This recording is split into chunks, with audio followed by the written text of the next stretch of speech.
seeing. We've been giving them something they need to eat. No dollar menu, we only serving up meat. We are driven by vision and we committed to business and we gon' go and live it. He's alive and he's risen.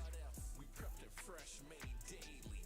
Love smothered like some gravy and keep a little spice like we Cajun. I be cooking, boy. I be cooking, boy. Yo, what you doing? I be cooking, boy. I be cooking, boy. Where you been? I be cooking, boy. I be cooking, boy. What you doing? I be cooking, boy. I be cooking, boy. Yo, where you been? I be cooking, boy. I be cooking, boy. What you doing? I be cooking, boy. I be cooking, boy. Where you been? I be cooking, boy. I be cooking, boy. What you doing? I be cooking, boy. I be cooking, boy. I stay up in the kitchen, straight up serving the business. Don't get lost in sauce, homie. Better pay attention. Asking what I do, stacking my riches. He told me to do. Yeah, persecution of belief is a little bit of what I go through. Beaten in death, just saying. No Goku, practicing perfection while holding my weapon. Man, you can't even do. Die to the flesh every day, I'm brand new. Up in the spirit, I needed no brew. Totally radical, doing the do. Jen is the homie, divine be the cream. Try to be empowered, but you lead astray, man. What? A compliments of self, man, that's a lame, man. Okay. Try joining this army, but you were major pain, man. Hitting the gym and not the word, what's the game, man? What? You win the same sin, that's insane, man. You know God, but acting dumb, that's a reign, man. Endurance through persecution of faith, that's a tame, man. I said endurance through persecution of faith, where you been? I be cooking, boy, I be cooking, boy. What you doing? I be cooking, boy, I be cooking, MVP, where you been? I be cooking, boy, I be cooking, boy. What you doing? I be cooking, boy, I be cooking, boy. Where you been? I be cooking, boy, I be cooking, boy. What you doing? I be cooking, boy, I be cooking, boy. Where you been? I be cooking, boy, I be cooking, boy. What you doing? I be cooking, boy, I be cooking, boy. Let's get it. I be cooking it up with divine flavor and hooking it up. Pray all day, we were putting it up. High in the sky, they be looking it up. We stays in the lab, cooking it up. What's up, selectors? It's Select Screen here, man, and it is time to check out my homeboy Jamie Foxx, man, as Electro. We're going to be talking about the villains of Spider-Man No Way Home today. Shout out to my guy. RL is in the building. Let's go, man. We're about to have a good stream today. Make sure to hit that like, share, and subscribe to the channel, man. We're everywhere you want to be. Link tr.ee/select screen, Twitch, YouTube, Facebook, Twitter, Instagram, TikTok, Cash App, Apple, and Spotify podcasts. All right. So with that being said, man, we're not going to waste a whole lot of time. Probably about a 30-minute stream tonight. I'm ready. RL's ready. Let's go.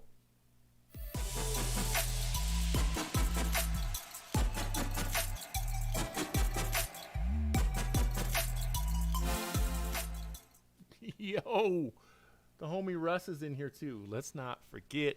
Russ, can't wait to see you, man, for this viewing. We're going to have this cool viewing party. Rented out a theater for Spider-Man No Way Home on Thursday, 7:30. We've got gifts to give out. It's about to be dope. Hit the like button. We'll have an in-theater review after the movie.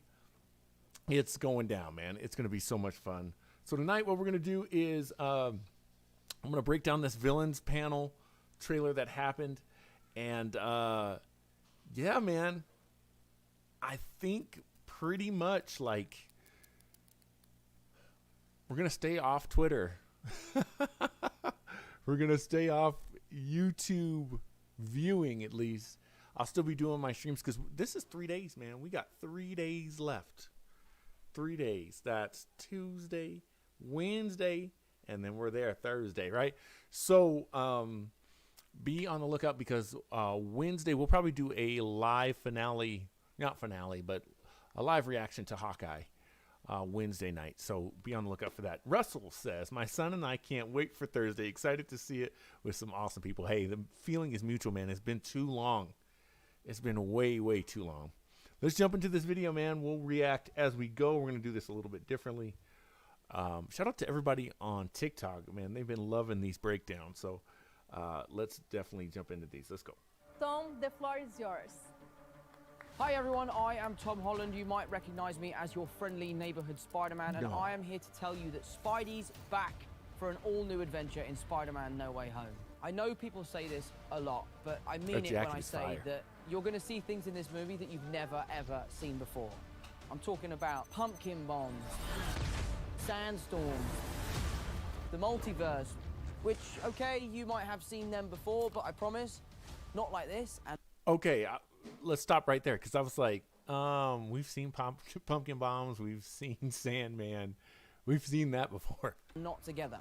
Also, Peter Parker is finally heading off to college, and the word is out. So yeah, everyone knows that he is Spider-Man. So throw your fan theories out the window. They're probably not true, or are they? Stop it. Come on, man. Come on.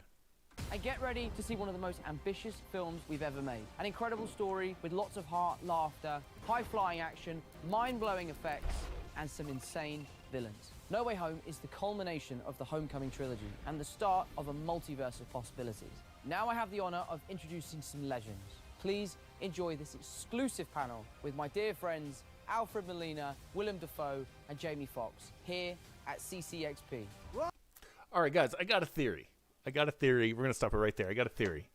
We have seen the Iron Spider suit lose some of its Iron Spideriness when Doc Ock takes, kind of absorbs some of the stuff, right? What if that suit that he has on is actually his original suit underneath the Iron Spider suit, and all that's left is the big spider? Just a thought. That just kind of hit me. Arl says, who was Green Goblin throwing that pumpkin bomb at, and who was Spidey jumping to protect? Is the real question. I think it's Happy. I really think that's Happy Hogan. I really, really think it's Happy Hogan. That's my guess. Oh my God! This is amazing. What excited you most about returning to Spider-Man franchise and reprising these iconic roles? You know what? I was excited knowing Amy for years, man, and knowing what she's done with this franchise. And she was explaining to me it was going to be hot, and I didn't have to be blue and things like that as far as my character was concerned. So you're going to be a little more hip and whatever like that. And I get a chance to hang out with these. What are you looking at? You told me. These incredible thespians. No, I didn't know where he was going with that. Russell says, bro, Sony posted a video of some of the cast saying, don't spoil it for your friends. When you watch the movie, they're hyping this so much up, dude, I can't take it. RL says, I can't take it either. As a matter of fact, right now, people are actually seeing the movie right now on the red carpet. How come I didn't get an invite, Sony? How come I didn't get an invite, Marvel? Come on, let's go. Your boy needs an invite next time. But I can't either. I can't take it anymore. Let's go. But, to walk on set, man, and to see these guys, I literally, bowed to them, and we just been having a ball. Willem, how about you? Willem? When I heard it, I thought, wow, that's pretty nutty. I got speared pretty good in the first film, but I thought, okay, they can figure out a way to bring me back. Where's William But it was Dafoe really from? the pitch. And like Jamie, I know Amy's history. She walked me through it, and then John, the director, kind of pitched the whole idea before I read a script, and it sounded like a lot of fun and a good RL says, there's solution. no way these guys And join the when we film went without the other two deeper Spideys into it, joining. I like Straight the up, idea bro. that I Straight was up. They returning to have to. something that was same but different. It's a return to something I did before with that kind of history, but there's a spin on it, and that appealed to me. So, I think that's very creative what he said. It's the same but different. What do we think is, and let me know, chat, what you guys think. It's the same but different. What does that mean? To me, and you guys put it in the chat what you guys think, but to me, what that means is, hey, I'm coming back as the Green Goblin. I'm going to be the Green Goblin, but I'm going to evolve and change and grow more as a character. That's the way I'm taking it. Alfred? For me, it's just about the money. Oddly enough, Willem and I were kind of joshing the other day about how 20 years since his first Green Goblin, 17 years since my first time as Doc Ock, and these are the longest options that a studio has ever exercised on actors. It's like we've been waiting. But it's the material, the pitch was excellent, and to be honest, when the idea was first suggested, my first thought was, hang on, I'm 17 years older, I've got chins, I've got wrinkles. You know, I mean, what are they going to do? And then of course, I suddenly realised, wait a minute, they've got the technology. This isn't going to be a problem. That's great. RL said him just saying with the spin on it means this is something we haven't seen in the MCU film yet.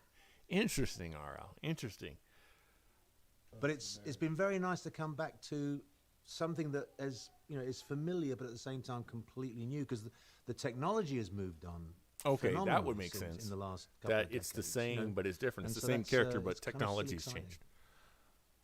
How did it feel to put the costume back on? You want to know the truth? Nobody knows how uncomfortable those costumes are. But they look good. We are actors. You forget about the discomfort, and, it's part of it. But the costumes are much more comfortable than they were before. I remember the initial fitting to create the costume for the Green Goblin. I stood there for 8 hours, and they put different preformed pieces on me. Now, they scan me, and they can design it, and then make the costume, and then try it on me. That's crazy. That's crazy how technology has changed that much. RL says, I remember the hype for Infinity War and Endgame comparing to this first film. I agree. Like, the hype alone is just out of this world right now. My man Gary Davis came through on Facebook, said, end result is the Sinister Six all evolve as a result of Stark Tech. I think you're onto something there. MCO Peter gets erased and stays in Sonyverse for the foreseen future, hence the name No Way Home. I think that is very plausible, man, which would make a lot of sense. But, and Gary says, just my guess. That makes a lot of sense. The only thing that I would throw back at that, and I think that's a great theory, the only thing I would throw back at that, though, is Venom. Venom messes things up for that theory because it seems like Venom's come into the MCU. You know what I mean? Milk35 in here says, sup? What's up, bro? Thanks for joining us. Russ said, this is way more hype. You think this is more hype than Endgame? Because, okay, let me put it this way. Let's talk about hype level real quick. And everyone's got varying. This is just my opinion. Simply my opinion. Endgame was 10 years of hype. Now, you could say the same thing. You could say the same thing about this movie, right? Because it's been Spider-Man 1 all the way through the Amazing series. I'm wondering if there's going to be a moment like when Cap said Avengers Assemble in Endgame. That to me was probably, if I had to put the greatest moment, because that moment was teased in a very underlying way. So that to me has been the greatest moment. The way they top that is with all three Spider-Men. That's the only way. Let's see. Milk says, RL says, is there a Sinister Six? I mean, really, I counted this out the other day. They have more than a Sinister Six, if you really think about it, right? So, let's take these three.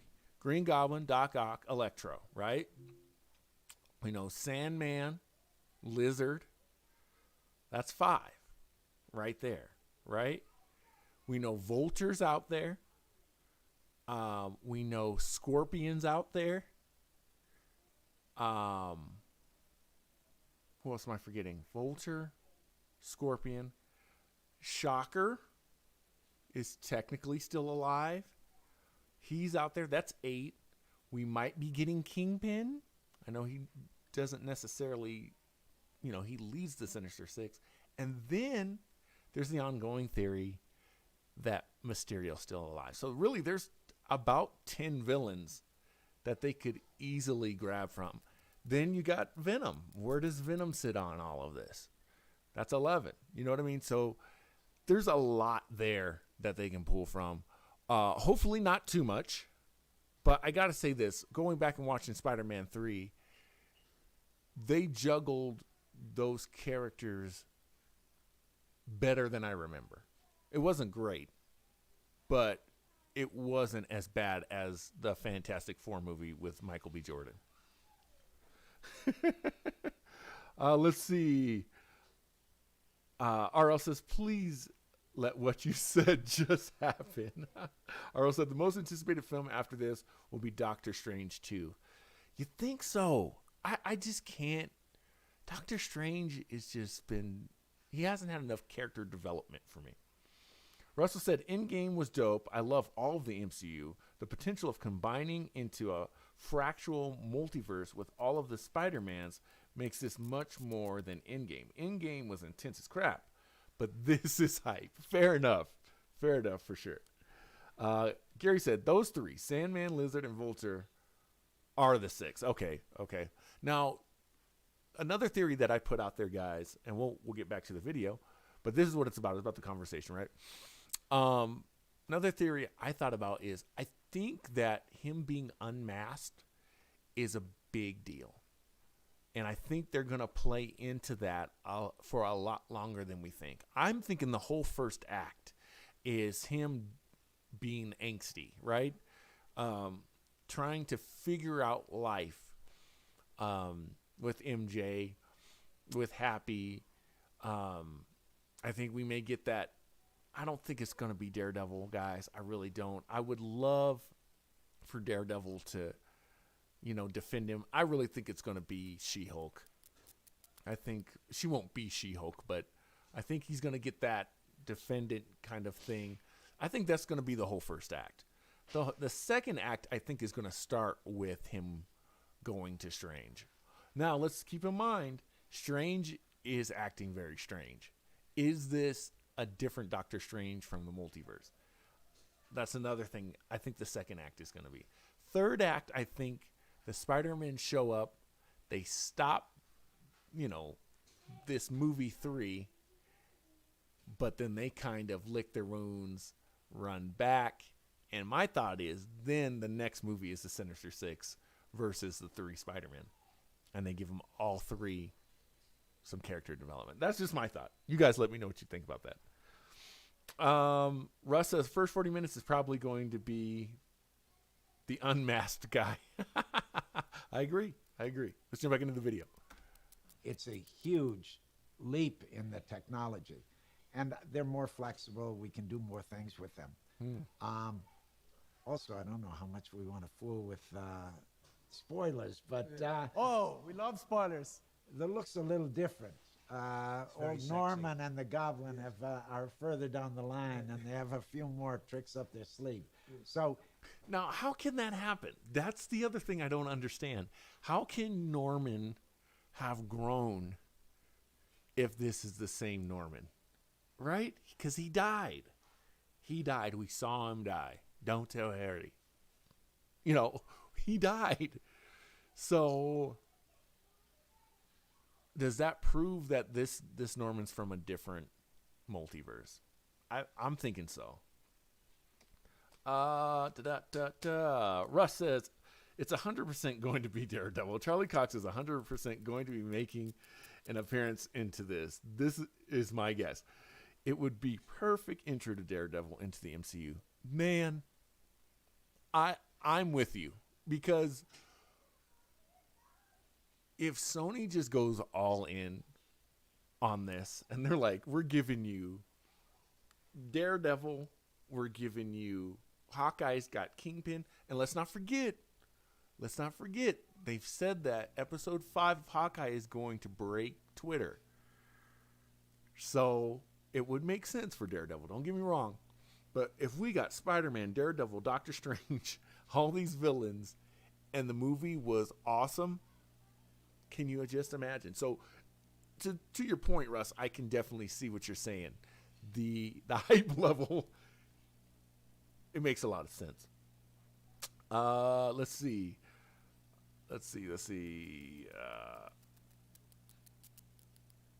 Gary says over on Facebook, I think it's the same DB Strange we've had from the start. You don't think it's a different Doctor Strange. You think he's just being a jerk just to be a jerk, huh? Okay, fair enough.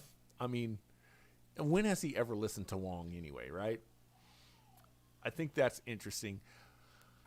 I thought at first Wong was going to do the Shang-Chi post-credit scene, but it looks like when he walks through that portal, he's going somewhere else. So I'm interested to see what Wong's up to as well. Golly, Wong is in this movie. RL says, if other Spideys don't show up in the film, will y'all hate it? I won't hate it. I won't hate it if they don't. I think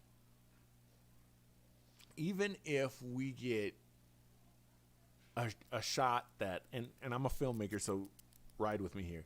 We have Tom Holland. It pans down Tom Holland, right? He's standing in the middle, and we see both of the other two boots at the end post-credit scene. Or I think it'll be the mid-credit scene. I think it's been reported that Strange is getting the end credit scene. So if we got the different suits, we don't even actually... the reason that I say that is that would make Andrew Garfield not a liar. He could technically say, I'm not in the movie, if they show his Spider-Man, just like his costume. It's him, but it's not him. You know what I mean? They could get away with that. It could be that kind of cameo. Russ says, I meant to be mixing some services for my church, so I got to get going. Catch y'all later. All right, thanks so much, Russ. Really appreciate you. If other Spideys don't show up, Sony will be ruined. Oh my gosh. Let me throw this hat in the ring. Do we get anything, any kind of teaser, any kind of mention of Miles in this movie? Let me know in the comments. I want to know what you guys think on that. Arl said, but there might be a Norman in the MCU universe who didn't take the same route as William Dafoe's Osborn. That'd be interesting. That would be very interesting. And it would be cool if we found that Norman and then he changed into the Green Goblin. So I could see your point there. That'd be cool. It's not an exact... there have been upgrades on the costume, let's say. Alfred, how about you? Yeah, well, the main difference between that film and this one is that the tentacles are all kind of CG now. They'll all be superimposed on me at a later date, whereas in the original movie, they were mechanical and I had them attached to me and we had puppeteers working them and stuff. So that's... I kind of wish they would have done that. The practical effect of those arms, I think that's what made that really cool. Not that they can't do it now, but I think that would be really neat. Gary says, I'd rather just have the current Spidey. Not a fan of the multiple Peters. If it were different Spideys, then cool, but multiple Peters, not a fan. Interesting. What if like Andrew shows up and he's like, yeah, my name's Miguel. Never thought about that. That's a really interesting point. Arl says, no Miles mentioned. What is your wildest, most outrageous theory off the top of your head? Great question. My wildest off the top theory is that this is going to blow you guys away. This is totally, I have no proof of this. Okay, let me say that. Kevin Feige, one of the first movies he worked on was X-Men, the original X-Men movie. This movie is taking place on the Statue of Liberty where the first X-Men ended. My craziest theory is the multiverse breaks, portal opens up. I forget what Strange is. You know what I'm talking about. His little fire ring thing opens up, and Hugh Jackman walks through. That's my crazy theory. That if that happens, I think not the internet, but maybe the world explodes. That's my crazy theory.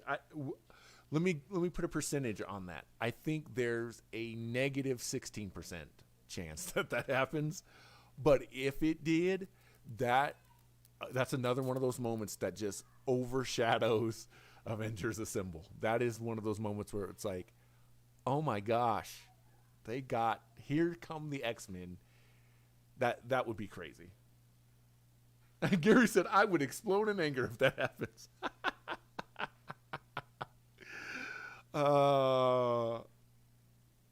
And here's why I say that is because most people, I can't say everybody, most people love Hugh Jackman. They hate the X-Men movies, which I think is 100% fair. 100% fair. Really, let's be honest. There's maybe 3 of those X-Men movies that are decent, right? If we're being honest. I mean, X-Men, most people like X-Men 2. Most people like Days of Future Past. And most people like the Wolverine. Wait. Not the Wolverine. The Wolverine was with Silver Samurai, right? Logan. Most people like Logan. I didn't like the way Logan ended. I'm one of the weirdos. That I liked Logan all the way up until the point where he died. I just thought it was kind of weak how he died. But that's just my opinion. Gary, I would love to hear what's your like off the wall crazy it'll never happen theory. I want to hear that for sure. RL says, whoa, I will be screaming. Could you imagine a packed theater if that happened? How long would it take for the crowd to quiet down? I mean, it would almost ruin the movie. I mean, there would be dialogue that is missed 100% of the time. RL said, that's why I bought a ticket for 3:30 and 9:30. You see, that's what's up. And see, same here. If I didn't have to work, and that's my crunch day, we would have went earlier. But we rented the theater, so we're going to do the theater. And that day, I'm just not going to be on my phone. Like, it's just not happening.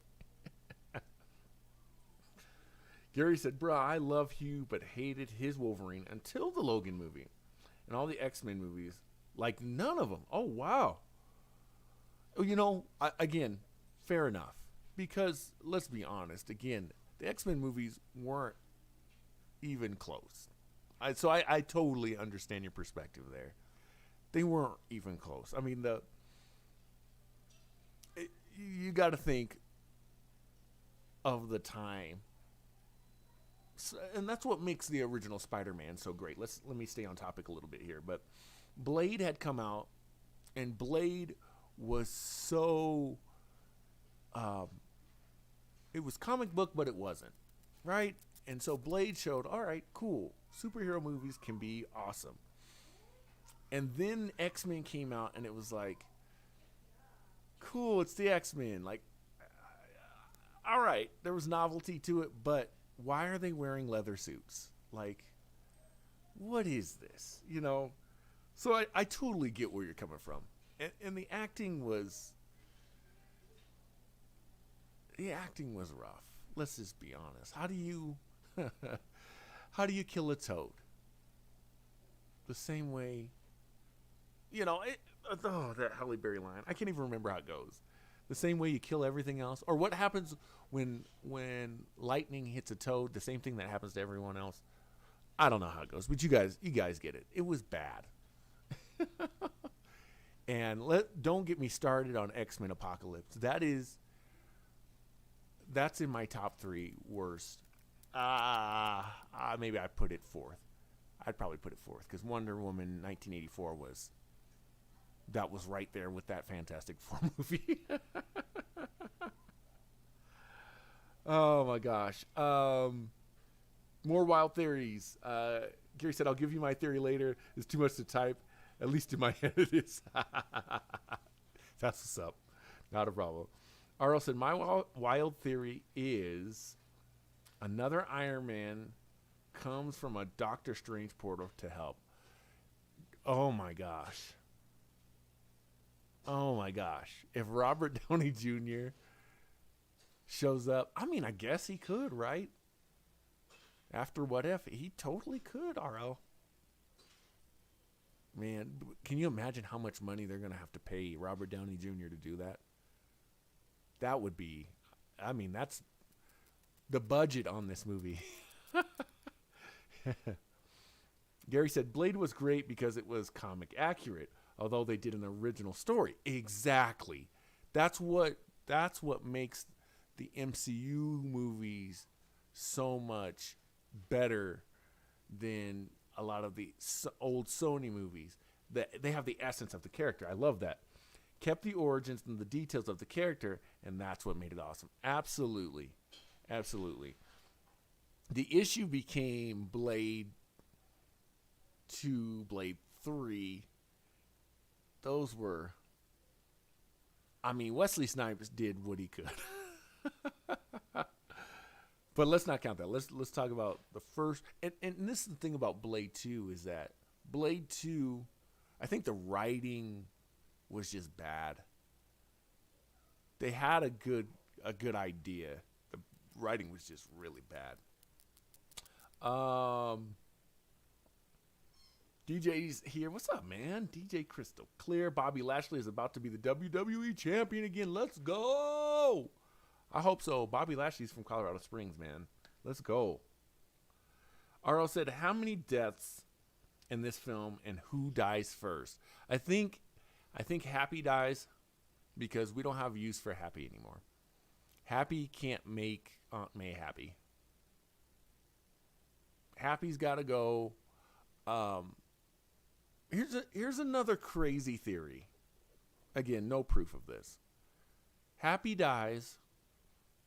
We've seen the scene where MJ falls off the side of the building, or the Empire State Building.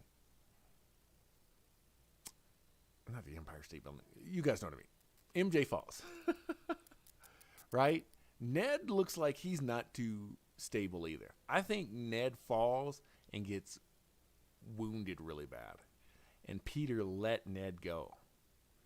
And I think that's how we get... I don't know if it'll be Hobgoblin. But I think that's what's going to really push Peter away. That's my theory on why he's not going to want to go home, is that Ned has always been his constant in this series. I think if Ned turns against him, that's going to make him not want to go home. We haven't even talked about Jameson, by the way. So my thing is one death. It's Happy. I think we do kind of go back to Uncle Ben a little bit too. Yeah. Gary says Blade 2 and Blade 3 were bad movies, but the comic book counterparts were dope. For sure. For sure. DJ, I die first. Select why Spider-Man always takes place in New York and not California. You know, he's from Queens. He's the friendly neighborhood Spider-Man. So that's where he is. He's from Queens. Now, I don't know if he's ever done this or not. I have to look, but you know, the West Coast Avengers are out in the California area. Spider-Man could work there. I thought it was very interesting that they did No Way Home not in New York. That was just weird. And for me, if I had one, I know it's called No Way Home, but if I had one critique of that movie, it's like the character, the city, and the life of New York is Spider-Man. You know, like in the first Homecoming movie, you know, the guy yells at him, "Hey, Spidey, do a backflip." You know, like it's just New York. Like if they don't get the Bing Bong guy, like to make some kind of cameo in this, like Bing Bong, like we need, it's just New York. Like I've never been there, but that's Spidey. You know what I'm saying? Gary's crazy theory. Here you go. Nobody dies. They tease death, but nobody dies. Ned becomes Hobgoblin because of Green Goblin manipulation, like in the original Spider-Man movie.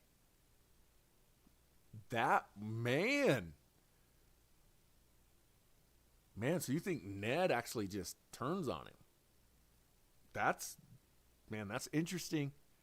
That's an interesting theory, and dare I say, that's not too crazy. That's not too crazy. I mean, here's someone else we haven't talked about and we haven't thought about is Flash. What's the deal with Flash's parents not picking him up at the end of the last movie? What's Flash's role in this movie? does Ned and Flash kind of like, all right, man, the Green Goblin's kind of got a point. I don't know. RL says, I would. DJ says, next villain for Spider-Man is Deadpool. That's another theory I've heard, that Deadpool, we talked about that in the last stream, that there's just a scene of Deadpool falling through one of the portals, and he's like, oh, about time I got here. You know, like something crazy like that. RL says, like to see Spider-Man make a very small appearance in the Hawkeye series since it's based in New York. Yes, I'm always down for that. Always down for that. I really want them to make this connection with Kingpin. Again, growing up watching the animated series, and that's kind of where the base of my knowledge starts. Kingpin, I mean, he's a daredevil villain, but he runs New York, and Spider-Man is in New York. Like, I would love to see that, man. Gary says that's what happens with Venom. A piece of the symbiote gets left in the MCU and latches to Flash. Ooh. Okay, now I'm an Eddie guy. I like my characters, even when I play fighting games, I always like my characters to look default. I understand that you gotta evolve and move the character forward. I've never liked Agent Venom, but that would make a lot of sense. It would make a lot of sense. I would also kind of like to see a story where, and it's too late to do this now after Let There Be Carnage, but how cool would it have been to see, because we have Matt Gargan in the MCU. What if they kind of passed Venom around? Like, it was like him, it was Flash, it was Eddie, you know, and then eventually, you know, it attaches to Spider-Man for a while. I would have loved to see that. DJ said, I'd like to see Marvel and DC appear in MK12. Maybe Injustice. Nah. That'd be crazy. If they did a Marvel versus DC game and NetherRealm did it, I think a lot of people actually would be upset. I really do. Even though a lot of people love Injustice, I think Marvel is so synonymous with their fighting games with Capcom. Although Marvel vs. Capcom Infinite, that was a turd with legs, man. Holy moly. Patrick said hello. Hello, Patrick. Thanks for joining us. Guys, make sure to like, share, and subscribe. Love the feedback here, man. Gary says, I don't either, but that's my theory. Okay, that's what's up. Don't like Agent Venom. I mean, okay, yeah. Hey, I don't know. Agent Venom, I mean, and then you got to think, do we get the whole null thing? You know what I mean? There's a lot of stuff. Patrick asks, who do you think we'll see? Do you think we'll see Andrew Garfield or Toby Maguire? I'm 99.9% sure we see something of them. Again, my theory, Patrick, is that we get them, but then it's cut to black. I think it's like Peter's been beat to bits. Like I said, we get a shot of his feet. We know it's him. And then we get, other spider feet in there to kind of bring it all together, because I think there's going to be a Sinister Six movie. That's what Sony wants to do. Arl says, yes, that theory about what you said about Deadpool falling through the portal would be funny. It would just be, it wouldn't have to tie into anything. It can be one of those post-credit scenes where it doesn't have to relate to anything. It's just, here's Deadpool. Like, here we go. DJ said, Selective, MK12 doesn't have The Undertaker. I'm going to be really mad. That's not a bad idea. I mean, crazier things have happened, right? I never thought I'd see Freddy Krueger. Never, ever. Never. That never crossed my mind in Mortal Kombat. Gary says 10 minutes top for Toby and Andrew. Absolutely. Absolutely. There's no way that they end Tom Holland's trilogy with like a whole third act of the Spider-Man. There's no way. Patrick said, I hope this Spider-Man is super good though. Me too. Me too. I think that's kind of why the hype is so high as well, is that we've wanted good Spider-Man movies because most people love Spider-Man, right? And it just seems like there's a lot of goodwill towards this movie because they're bringing back a lot of the elements that worked. Peter against the world. That's a kind of a core thing. Even though that wasn't exactly how it happened in the first trilogy, it still felt that way. Like J. Jonah Jameson had, New York against Spider-Man up until about Spider-Man 3. You know what I'm saying? William Dafoe. Can we all agree he's a top 5 villain of all time? His Green Goblin was amazing.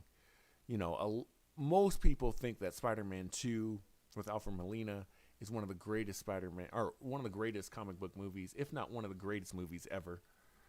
And then with Jamie Foxx, Electro, I thought Electro, this has always been my take, Electro wasn't what was wrong with Amazing Spider-Man 2.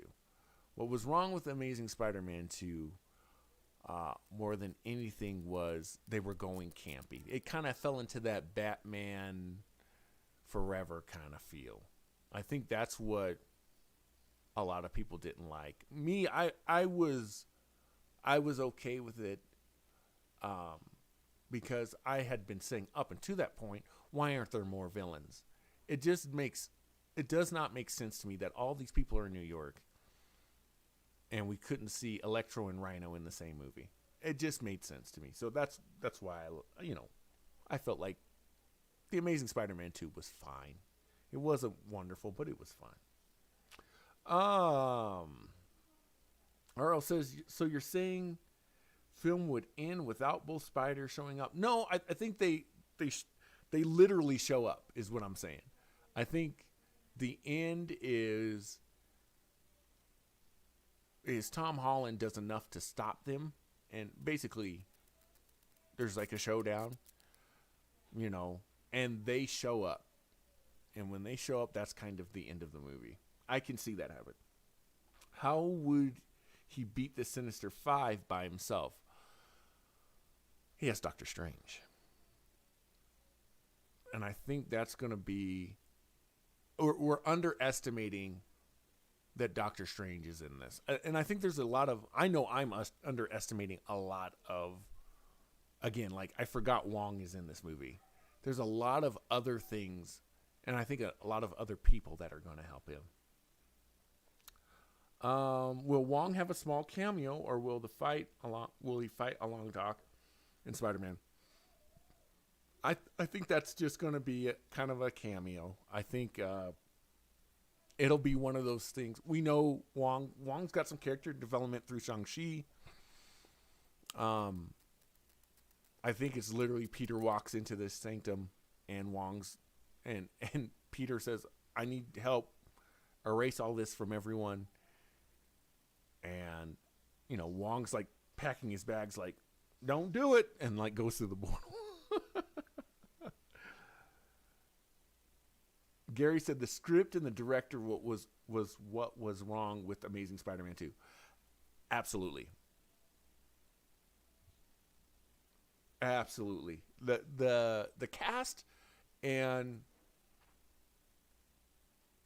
the thing about The Amazing Spider-Man 2 that really works again is that chemistry between Peter and Gwen. I mean, that going back and watching that again, I was like, dang. I know they were like dating at the time, but it was like, yo, he genuinely, like, I feel like Peter in that movie genuinely was in love with Gwen Stacy much more than Peter was in love with Mary Jane in the original trilogy.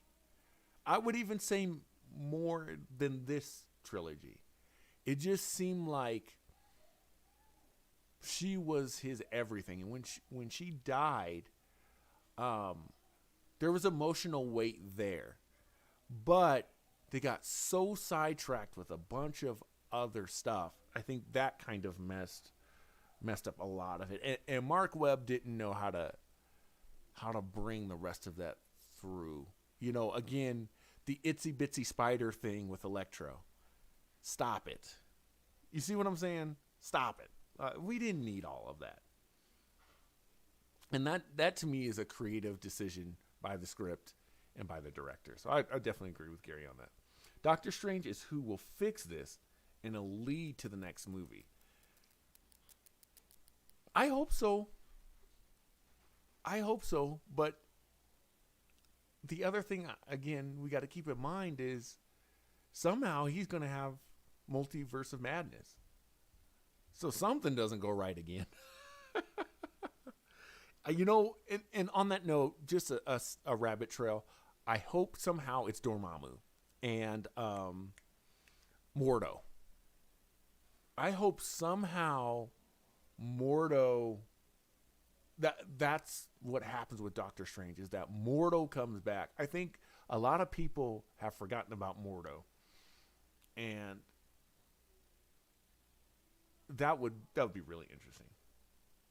RL says, will there be a scene where they notice the big machine from the Eternals ending?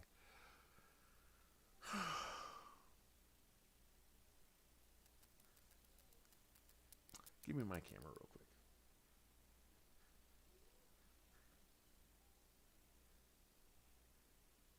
I hope not.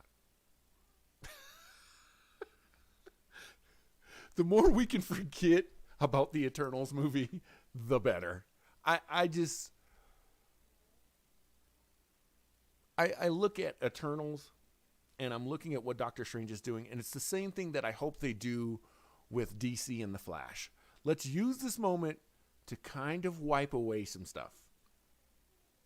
I know it's not going to happen, but guys, there's a giant robot on planet Earth now. And nobody is going to say anything. You know what I mean? Like, Hawkeye takes place, 2 or 3 years? I've heard 5. I've heard 2 or 3 years. And no one's like, yo, there's a giant robot in Alaska or wherever it was. Craziness. It's just craziness. Let's see. Let's keep going. Gary says that's because there's real love at the time. Exactly. Going back to Amazing Spider-Man 2, they really were in love. It just worked. End result is the Sinister Six evolve as a result of the Stark tech. Let's see. That's weird that it just dropped all Gary's messages like that.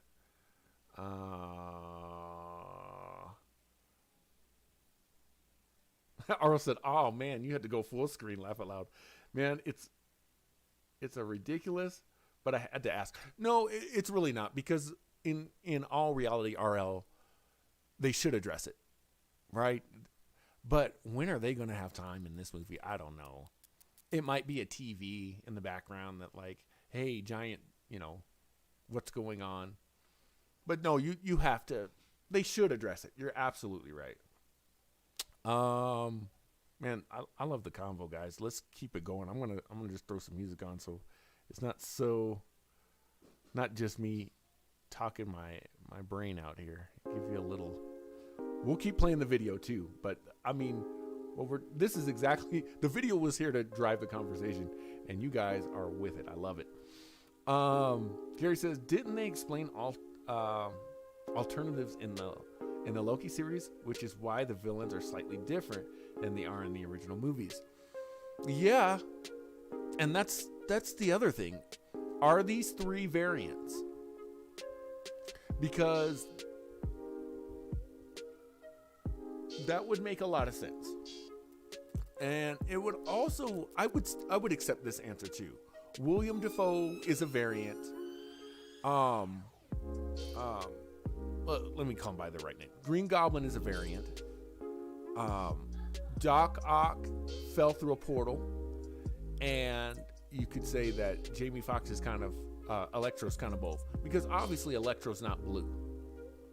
So I think variant is going to be the way that we get them back logically. I think it's going to confuse a lot of people that way, though, because not a lot of people, but some people have not watched Loki. I don't know why. I wrote a song about it. That's how much I thought it was worth it. Patrick says, is Eternals one of the worst Marvel movies? It is the worst Marvel movie. Pulling up a close second is probably Captain Marvel. But the Eternals movie was a C- at best. It had some action. It had some action. You know, it had oh gosh, what's her name? I almost said Sofia Vergara. That's terrible. Yeah, it had some action.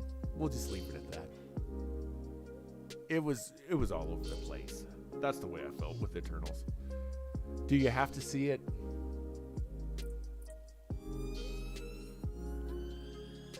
I think once it hits Disney Plus, I think I would say watch it. I wouldn't rent it. I wouldn't buy it. I definitely wouldn't go see it in theaters again. It's the only Marvel movie I've not seen more than once in theaters. RL says, will MJ have a cameo from Toby's universe? I don't think so. I know she wanted to. She's mentioned in an interview, she's like, I'd love to come back. So I don't think so. I think there'll be a hint of it. Like maybe, I don't know, maybe a newspaper flies through and it's got her face on it. You know, something like that. DJ said, I went to brush my teeth. I'm back. Oh, welcome back. Are you, are you evil in a different universe like I am? I don't think you're evil. I don't think you're evil at all. Maybe a little bit. Gary says, they have to be variants. The fate of them is the same. They will die in their reality, but they are the ones from the movies. I think that was the main purpose of Loki series, to explain things that they're going to be doing moving forward, like the Spider-Man crossover. The only thing about that is this, is Doctor Strange flat out lies. Now, it could be a continuity error, but when he tells Peter all of these people are destined to die, that's not entirely true. We can assume, okay, maybe Doc Ock drowned. We know Green Goblin died. We know Electro basically, he kind of blew up, didn't he? But the Lizard was alive, right? He was with the Gentleman at the end. So the Lizard didn't die. And then Sandman didn't die either. Sandman just was like, all right, cool. I didn't get the money for my daughter, so I'm a peace out. So that's not, his statement isn't true. RL said, do you think Kang will be the big bad of the upcoming Avenger films? And do you think he will make a small appearance like Thanos had in the first Avengers film until the new Ant-Man drop? Well, it's confirmed that he'll be in Ant-Man by Kevin Feige, but also there was a stuntman that had some art on the back of his shirt of Ant-Man's mask, like totally sliced open, nothing inside of it, of course, but in the reflection you see Kang. Check out our last stream on that, RL. I think Kang's gonna have a bigger presence in Phase 5. I think Phase 4 is literally like Phase 1 in the sense that it's just trying to set the ground rules. DJ says, Select, Stanley was on drugs whenever he created Marvel. No, he wasn't. Come on, man. Stan's the man. DJ says, I'm still looking for an 80,000 Spider-Man comic from the 60s. Yeah. man, aren't we all? That would be incredible. That would be incredible. All right, let's jump back to the video real quick. Whew, I said this was going to be a 30-minute stream. We're rocking. Let's keep it going. That's the big difference, but it's just a great story. It's a wonderful world to be in. You know, we're having, you know, if I say so myself, we're having a lot of fun. A lot of fun. Jamie? I'm happy we got a brand new start, a brand new look. The blue, when we did it the first time, it was look, man, I didn't care. I was just happy to be in this wonderful chorus, and it was like you said, it was, you know, sort of like 2 or 3 hours or whatever like that. But with this new is fly. The homies is like, okay, we get you now. You know, when I was blue, they still roll with me, but okay, you blue. Jamie, what can I say about Jamie Foxx, man? He's just, I think he is literally a national treasure. This guy, he's hilarious. He can sing. He can act. Well, what can Jamie Foxx not do? Oh my gosh, guys, amazing. Gary says, Sandman and Lizard may not die in Spider-Man 3 and The Amazing Spider-Man, respectively, but perhaps the versions we see in No Way Home come from realities where things unfolded differently. Very true. And their stories ended up on a fatal note because they're variants. Variants open up possibilities. You know, I stand corrected. Very true. Very true. And it's got to be one or the other, right? They're just variants. I'm sure they'll just go, they're all variants. And Peter will go, variants? DJ said, you can't be sober and think of superheroes. He had to be. He had to be because that man, eventually, he made some money off of it. I know the Fantastic Four saved Stan's life, man. But with this one, it just feels more comfortable, and I think it feels more today, modern. Like, you know, not trying so hard. Like I sort of related to R&B. Back in the day, in R&B, you used to have fringes on your outfit, and you know, and like shoulder pads and things like that. Now you can sing, you know. So it's like now we're just singing. RL killing me here with this. Jamie made sure that it's in his contract that this Electro had a fade and not blue. Oh man, I'll come back, but I'm keeping this fade, and I'm not being blue. What do you love most about portraying a villain? The thing about grounded villains is that, and this is what's so wonderful about the villains in the Marvel universe, if you like, is that so many of them become villains almost reluctantly, almost in spite of themselves. You know, an accident happens or some terrible tragedy and it transforms them. And that's what makes them very playable, because it's not just mustache twirling. There's some real depth to it, and that's what makes them interesting. I mean, in a lesser environment, us as villains, we would just be functionaries. We would just be there to, you know, get the plot going. But here we've got real storylines. We've got they are real people, and so, you know, it's Green Goblin has a case to stake this time. Yeah, he's trying to make his case. First of all, I want you to look at this man's face. I know you can't see my cursor, but look at William Dafoe's face right there. Two things. One, he is the perfect Green Goblin. He was born to play a villain. And two, why has he not been the Joker yet? Oh my gosh. His face is, look at his face. That's creepy as heck. And he's just smiling. He's being nice. Whew. Look, even Doc Ock's kind of like, stay over there, William. A philosophy of life. It's not just about some kind of abstract muscle twirling power grab. It's about... Are you suggesting I'm a mustache twirling power grab? Now look here, I'm classically trained. But now a tricky one. Which villain is the most terrifying? Green Goblin. Stop it. RL says, is this the only MCU film where villains come back for a second time since Thanos? Let's see.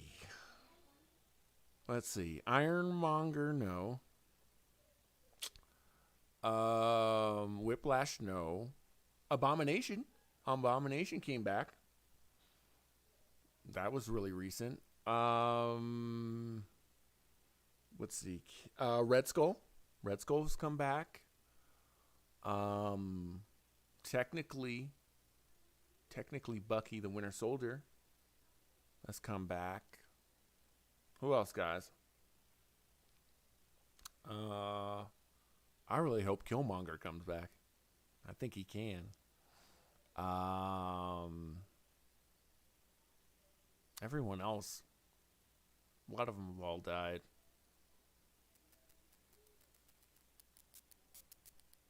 Oh, well, Dormammu can. Mordo will. At some point in time. Who else? I'm thinking Ant-Man, no. Ant-Man 2. Ghost could.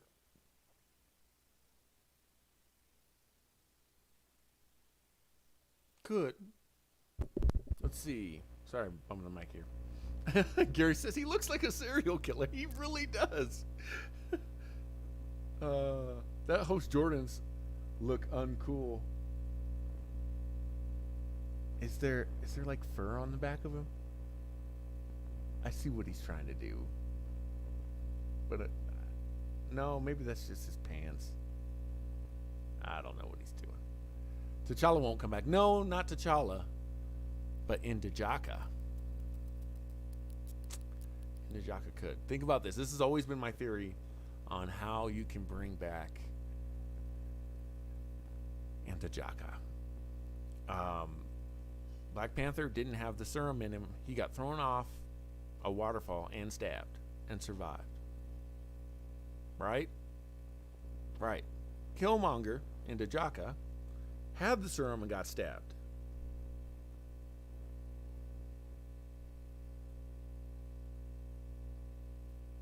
There it is.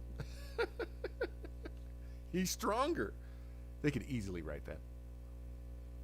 Use my idea, Marvel, please. All right. RL says, what's your theory for the post-credit and mid-credit scene? Again, well, mid-credit has got to be directly tied to Spider-Man. And realistically, I think that's where we get something for Venom. I think, and it might not be actually seeing Venom. I think it's similar to what we saw in Far From Home. It'll end in it'll end in something like that. But I think he's going to look at the Daily Bugle or something like that. He's writing for the Daily Bugle, and it's like new, slimy monster is killing. I think that's our mid-credit scene. Our post-credit scene is Doctor Strange. I think it would be really cool, and I don't know how plausible, but it would be, just to add another character into all of this, is Doctor Strange he's figured out somehow that Wanda is behind some of this, that she's had a part to play. I don't think we'll get, like, some people are saying the Watcher will show up or something like that. I don't think so. Gary says, post-credit scene is Fantastic Four. They had an Easter egg from them throughout the previous Spider-Man films. The 1, 2, 3, we can't wait to tell you what's next, right? That would be crazy.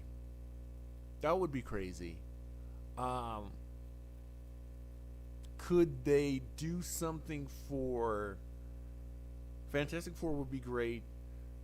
Could they do something towards Guardians of the Galaxy? We haven't been talking about Thor in a while. I don't know. More and more, a lot of these post-credit scenes are trying to tie in the Disney Plus stuff. Excuse me.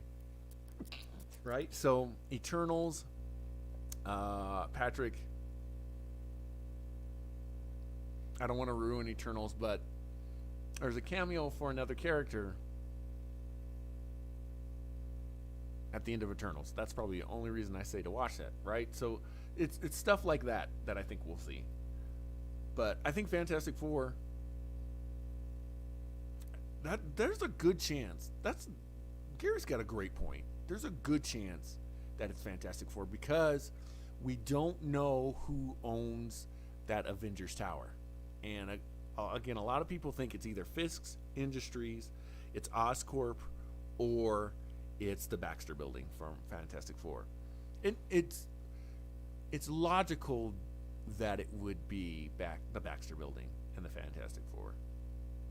And again, you wouldn't have to show it as far as like the Fantastic Four showing up or anything like that. But it's just like the deed to the building or whatever. And it's like Reed Richards. Something simple as that.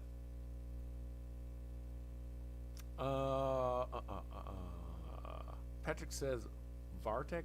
What does that mean, man? Let me know what that means. There have been other Easter eggs too, but most wouldn't notice them. But I'm a huge Fantastic Four fan, so I geeked on all the stuff I noticed. Nice. Augustine. I'm not sure what that means. But thanks for joining us. Arlo said they could show news in the background about them buying Avengers Tower before they get their powers. Exactly. Now, that's another crazy... Gary, who are you thinking? You're a big Fantastic Four fan.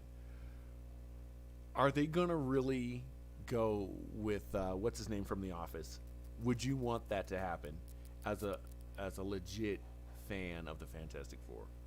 I'm interested to hear that because I haven't run into too many like I'm a Fantastic Four fan. Like give my characters justice, you know, do them correctly. So I'd love to hear who your fan casting is for that.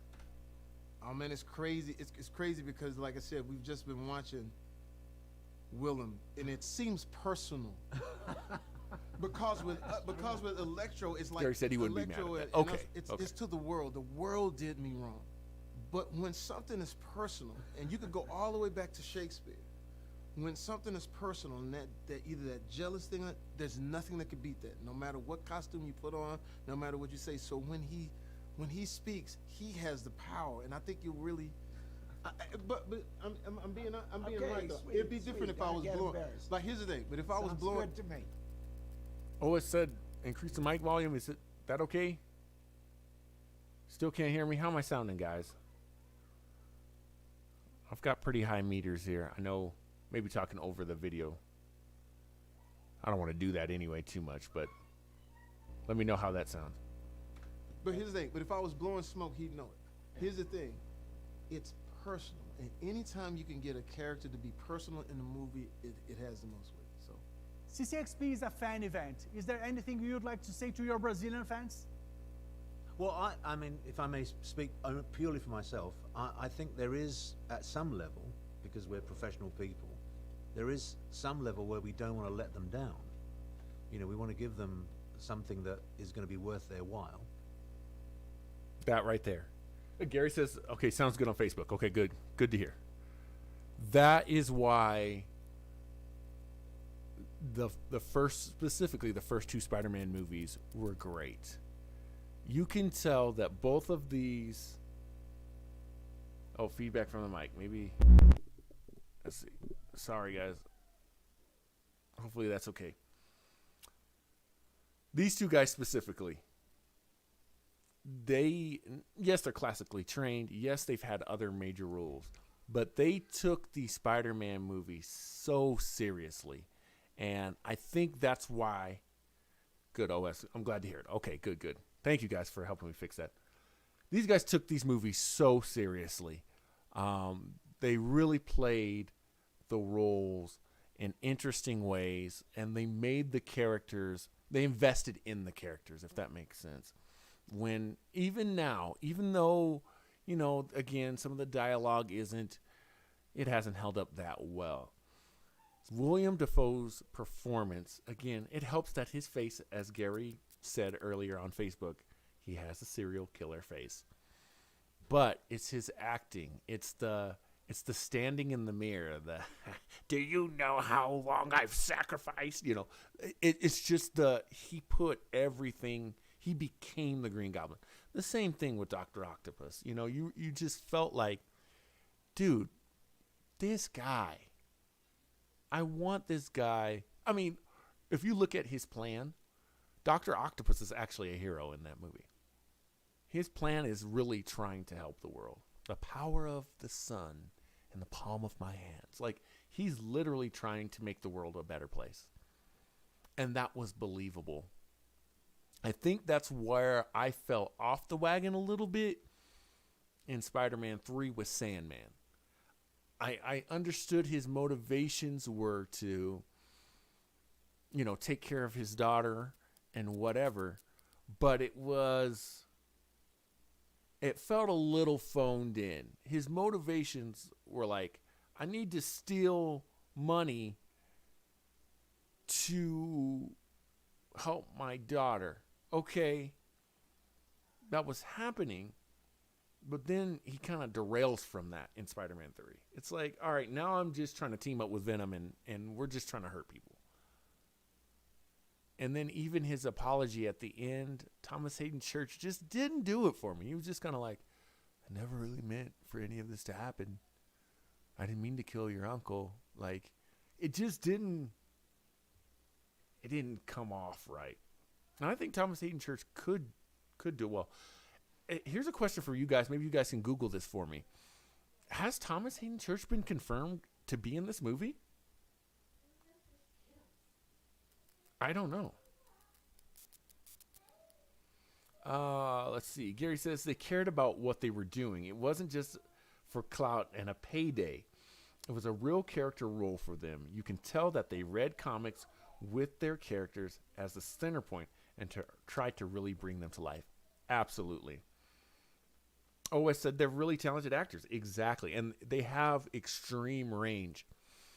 Again, and Gary hit this, I think Jamie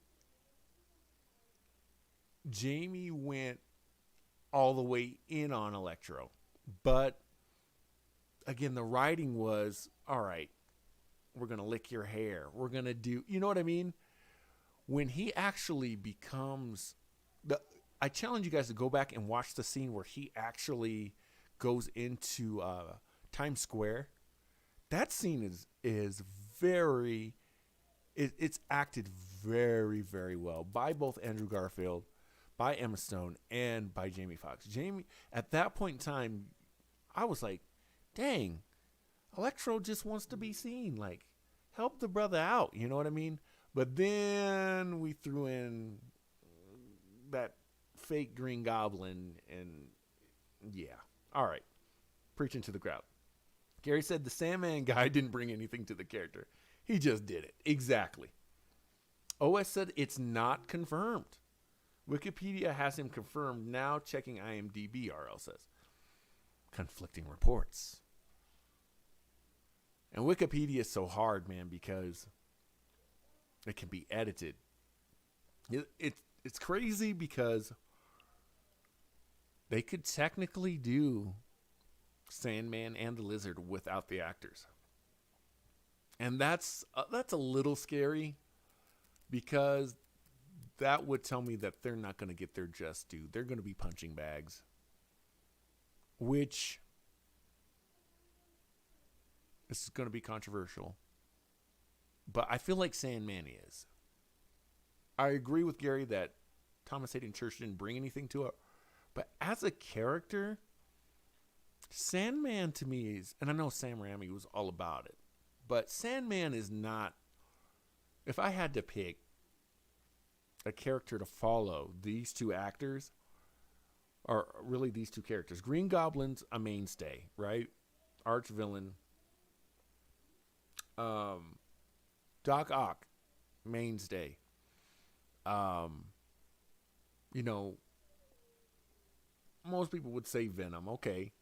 Who other villains? I feel like Scorpion is. I feel like Vulture I feel like Vulture probably more than Scorpion. Obviously, Vulture could carry his own movie. Mysterio. Those are all characters that can carry their own movies. Sandman. I mean, think about how he beat Sandman the first time. He took him into a sewer and sprayed him down. It was like, that wasn't very Spider-Man-like. Let's see. Gary says he's listed on the casting on IMDb along with Kristen Dunst. Ooh.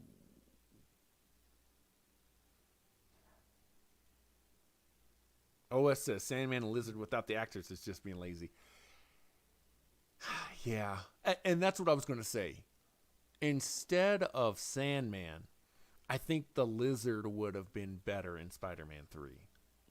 Because, one, they had set him up. They had set him up so well. There was a connection. There was an emotional connection there. It just would have made more sense. Now, how do you resolve the death of Uncle Ben? I think you don't. If they would have left that out, because we saw what we saw, just let it be that random guy. We didn't need to retread that and make it Sandman. RL says not confirmed on IMDb. Okay. Sandman can be dope. I've seen it, but the movie didn't do him justice like Rhino. They didn't do Rhino justice, but hear me out on this. Again, to me, there's tiers. There's certain characters that I just want to see Spider-Man catch. And to me, Shocker was one of those. The way they treated Shocker, he's one of my favorite Spider-Man villains because of this. Shocker's always an idiot. And Spider-Man catches him, and that's when he's at his wittiest. That's what I love about it. It's what the character brings out of him. Is Shocker on the same level as Green Goblin? No. So I just want to see him in a role like he was in Homecoming. I thought that was great. I felt like Rhino was similar. I just wanted a dumb villain, the Rhino. Like, I know we said earlier, Gary, like, you got to keep the essence of the character. And they did not. But for me, it was so enjoyable just to see a big dumb guy in a Rhino costume. Because I never thought we were going to get Rhino. Never. Oh, here's another one who I think can hold the main stage is Kraven. I think Kraven can do it. That would be a good story. For sure. Kraven's a big one. Who else?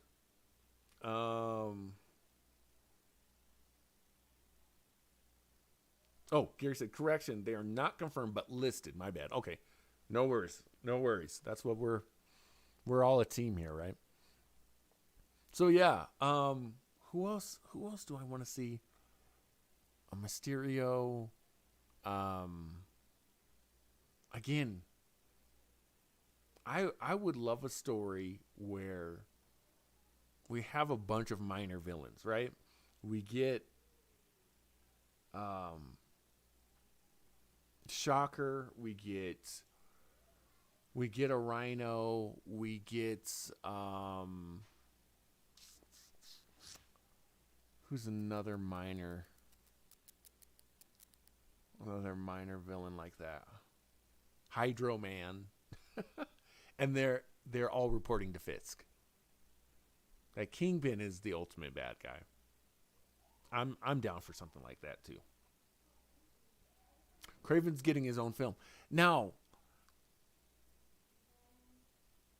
is that still true? I know RL that was the plan, but Tom came out, and maybe this was a misreport, so maybe I could be wrong on this. Again, fact check me on this, guys. But supposedly the first drafts of this No Way Home movie was originally going to be Kraven. Then they kind of flipped it once the multiverse kind of opened up.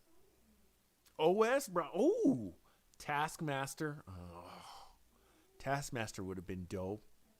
Tombstone would be another. Oh man, Hammerhead. having all those guys, you know what I mean? I don't want to see a whole movie about those guys, but having them in the universe, I think, is really cool. A Tombstone would be pretty cool. That would be neat. Hammerhead. Who else are some of those minor guys? I know a lot of people are hyped right now on Silk. I know Silk's not necessarily a bad guy. And of course there was supposed to be that Silver Sable almost said Black Widow. Black Cat movie too. Who knows about that? Gary said in comparison to other Marvel movies or other Marvel villains, they're all minor characters. That's what makes Spider-Man great, is that they aren't big time like the rest of Avengers, and they're bad guys. Yeah, but you know, again, Norman was big enough to take on the Avengers. You know, he's big enough to make his own Avengers. You know what I'm saying? How do you guys feel about Mr. Negative? You know, is he kind of a top tier villain, or would you put him kind of as a B-lister? Arlo said, I would like if a film is set in NYC, then whoever's in the city needs to make an appearance in a character film. Not long, but brief, please. I've never been to New York, so I don't know how all of that works, but I know it makes natural sense for Peter and Doctor Strange to cross paths, right? My understanding is Queens and where is Strange in the Bronx?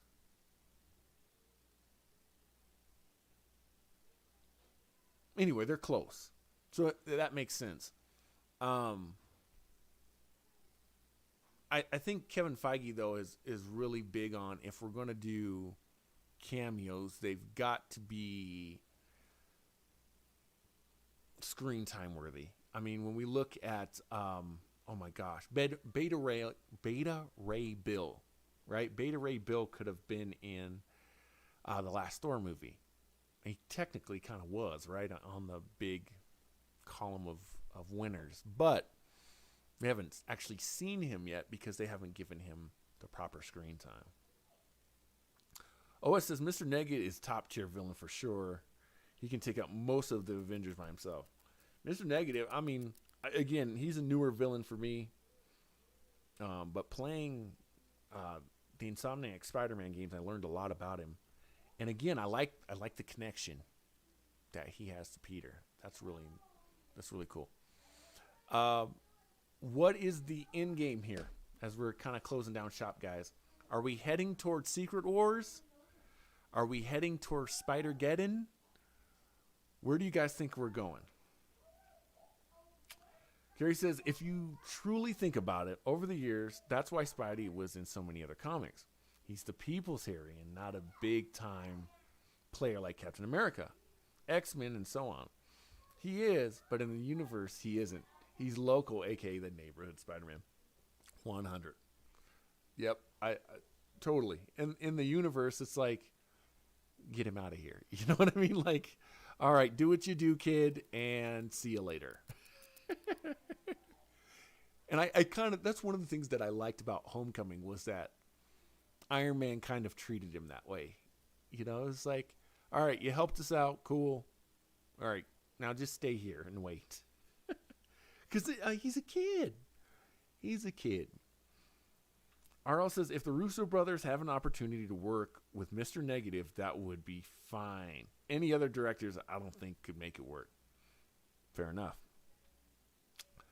OS says, do you want a cameo from Miles Morales in Spider-Man No Way Home?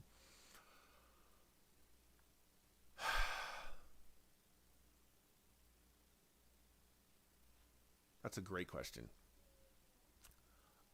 My gut feeling is no. But the fan in me is like, yeah. Because I really, really enjoy Miles Morales. I really do. I just love the take on the character. I love the diversity of the character. Really what I want is I want Miles to get his own live action movie. My pitch on this, we talked about this in the last stream, is once Across the Universe Part 1 and 2 are out, they do a live action.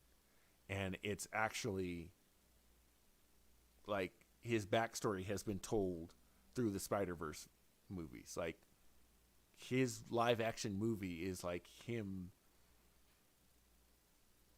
fighting. Like it's, we don't have to retread the backstory. We don't have to do, like, they use what was done in the animated films as canon. That's kind of what I want to see with Miles. I just think the Spider-Verse movies for me are just, they're one of those things I take my head off, my brain off, and I put them aside and I go, I am enjoying everything about this movie. Yeah. Gary says the end game is the end of the MCU Spider-Man. It is going to the Spider-Verse for the time being. Makes a lot of sense, right? MCU had its time. Now it's Sony's time. And that's kind of goes into OS's question. Then he goes and he trains up Miles. While Peter's in college, he trains up Miles. Then we can eventually have them all back. Arl said, should there be a cameo?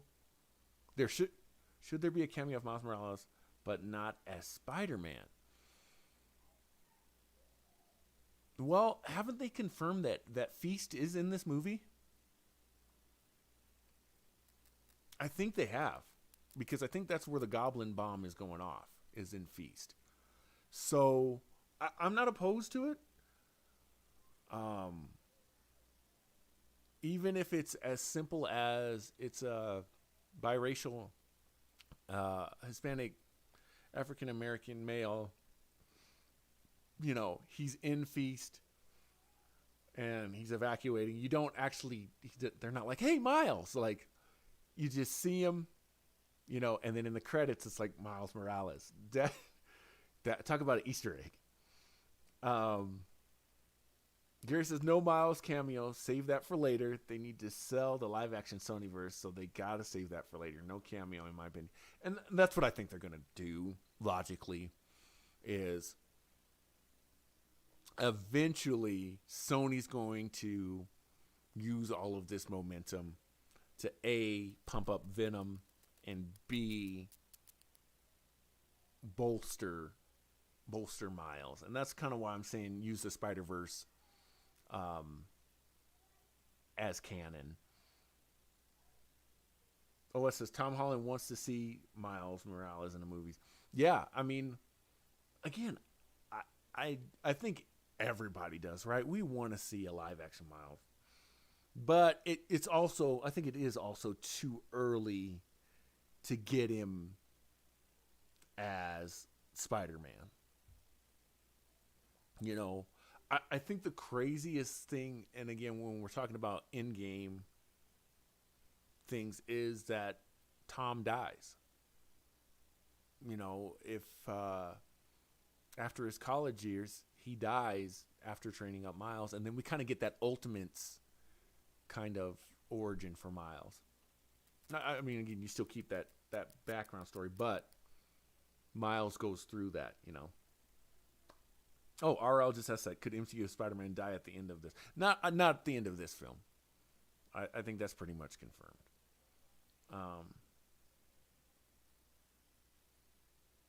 Gary said, isn't he like 12 or so at this point? Yeah. I think, though, they could easily get away with not making him comic book accurate age. While it makes financial sense because they can sell more kids' toys, I could easily see them saying Miles aged up during the blip. I think that's pretty. You could easily put Miles and Pete at the same age. I think that's going to make the most sense because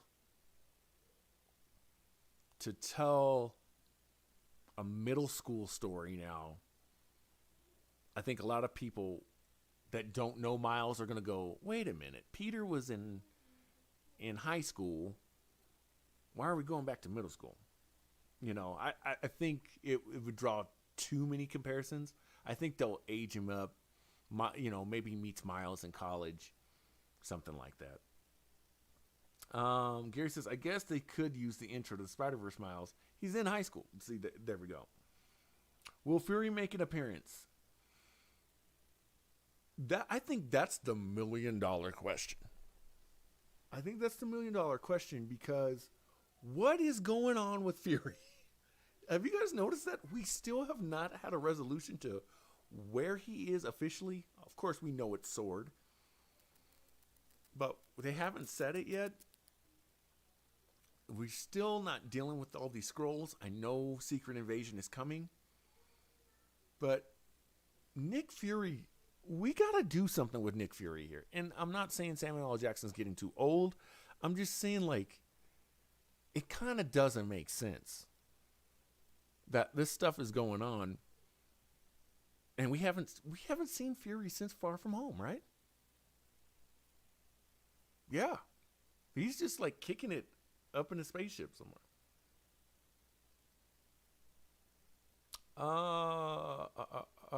It says maybe Tom is being sent to another dimension because everyone hates him. Tom goes to the Sony universe and Miles will be the new Spider-Man in the MCU. I never thought about that. That kind of goes with Gary's thought that Peter's going to leave.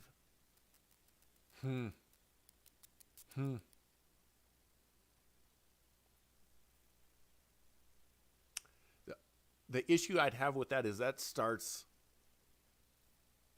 how does he connect into the MCU? You know what I mean?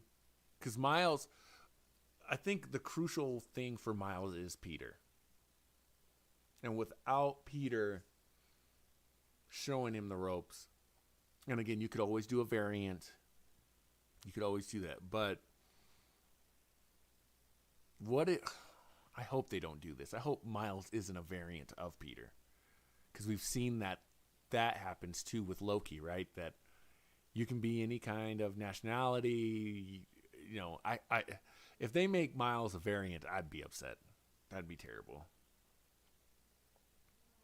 R.L. says, I can't believe there's only 2 episodes left of Hawkeye. I know. Jeez. It's just like Hawkeye has flown by. Gary says, Fury, I think, will show up a lot moving forward. Like, a lot. He needs to. He really needs to, because now the guys he can depend on are gone. And Tony and Cap. Those guys are gone. And so, yeah, he can depend on Carol, but Carol's not a leader in the sense that Captain America was. And that's kind of what makes her interesting, is like, she's Captain America without the same leadership qualities, I think. RL brings up a great point. One of the Guardians could make a cameo. Please let it be Rocket. Hey, can you hear him? Like, hey, who's the scrawny kid in the red and blue? Oh, man. I guess they would have met in Endgame, but still. Gary says, ever think that one of the other Spider-Men just take the blame to clear MCU Spider-Mans? Tom Holland's name? That's crossed my mind. That's crossed my mind as the ultimate way that they clear him. Is that, okay, they haven't seen anyone else like Spider-Man technically, right? So Peter's in custody, and then Spider-Man's out there swinging around. And then, now that would be crazy, right? And Peter's like, what the heck? Like, I'm here. Like, I know I'm me. Oh, yeah, I see I'm not Spider-Man. Oh, man. Oh, it said, so we might get a black Peter Parker. I'm saying I hope that they don't explain Miles as a variant of Peter. I think that would be kind of tragic. Arl said, laugh. Drax is in the movie. If Drax is in the movie, he kicks the lizard. Carrie said exactly. Guys, we're going to end it there. You guys are amazing. Shout out to DJ Crystal, RL, OS, my man Gary, RL, OS. I'm going to say it again. Who else? Everybody came through on tonight's stream. I'm so excited. Just to give you guys a heads up on what coverage is going to look like. So tomorrow, 2 days left. We were supposed to kind of do what we did tonight. I know we didn't exactly finish up the video, but I think we get the gist of it. Yeah, maybe tomorrow we just play Spider-Man. We'll do a countdown and maybe we'll just play some Spider-Man. That would be fun. And just talk more. And then on Thursday, what that looks like is we will do a non-spoiler reaction video in the theater on Thursday. Friday will be our spoiler review. Obviously, that'll be tagged. So you know that we can come in here. We can talk a lot about it. Make sure you like, share, subscribe to all of our channels. Again, Twitch, YouTube, Facebook, Twitter, Instagram, TikTok, Cash App, Apple, and Spotify podcasts. This has been awesome to hang out with you guys. I really appreciate it. Normally, we don't stream on Mondays. Our schedule usually is Tuesday through Friday with me and my sister alternating. But it's Spider-Man week, man. We got to keep streaming all Spider-Man week. RO, last question says, could Toby be in the film as Uncle Ben, flashback, and Andrew as one of Tom's teacher? I would be so angry. I think everybody would be. That's what would ruin the movie. Is if they're, again, I understand variants, but that would ruin the movie. We don't want to see Tobey Maguire as Uncle Ben. Carrie said, I'll be here on my days off. Oh, I said, see ya. Thank you guys so much again. It's been a great stream, man. Incredible. Do 2 things for me, though. Do 3. Hit the like button. Be kind to one another. And remember to choose your destiny. My name's Select Screen, and I'm out.